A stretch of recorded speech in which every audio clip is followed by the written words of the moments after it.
ಕರ್ಮಸ್ಥಳದ ಶ್ರೀ ಶನಿದೇವರ 6ನೇ ವರ್ಷದ ಅದ್ದೂರಿ ಜಾತ್ರಾ ಮಹೋತ್ಸವ ನವೆಂಬರ್ 13ರ ಗುರುವಾರ, 14ರ ಶುಕ್ರವಾರ, 15ರ ಶನಿವಾರ ಅಪಾರ ಭಕ್ತಾದಿಗಳ ಭಕ್ತಿ ಪಾರಕಸ್ತೆಯ ಈ 3 ಮಹಾದಿನಗಳು.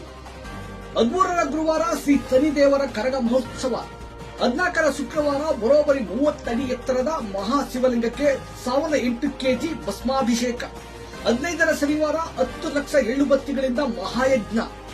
ಮನೆ ಮನೆಗಳಿಂದ 108 ಎಳ್ಳುಬತ್ತಿಗಳನ್ನು ತನ್ನಿ ಯಜ್ಞದಲ್ಲಿ ಪಾಲುದಾರರಾಗಿ ನಿಮ್ಮ ಪಾಪಕರ್ಮಗಳನ್ನು ಕಳೆದುಕೊಳ್ಳಿ. ಶ್ರೀ ಕ್ಷೇತ್ರ ಸನಿಯೂರು ಕರ್ಮಸ್ಥಳದಲ್ಲಿ ಪ್ರತಿದಿನ ಅನ್ನದಾಸೋಹ. ಭಕ್ತರಿಗಾಗಿ ಭಕ್ತರಿಗೋಸ್ಕರ ಸರ್ವರಿಗೂ ಸ್ವಾಗತ ಬಯಸುವವರು ಅನಿಯೂರು, ರಾಮೇಗೌಡಗದ್ದಿ, ಆಸುಪಾಸಿನ ಗ್ರಾಮಸ್ಥರು ಹಾಗೂ ಶ್ರೀ ಶ್ರೀ ಶಿವಾನಂದಗಿರಿ ಸಿದ್ಧ ಆಶ್ರಮ, ಪರಂಜ್ಯೋತಿ ಶ್ರೀ ಅಭಯ ಶನೇಶ್ವರ ಸ್ವಾಮಿ ದೇವಸ್ಥಾನ ಹಾಗೂ ಆಡಳಿತ ಮಂಡಳಿ. ಹೆಚ್ಚಿನ ಮಾಹಿತಿಗಾಗಿ ಸಂಪರ್ಕಿಸಿ 9902486449 8971919190.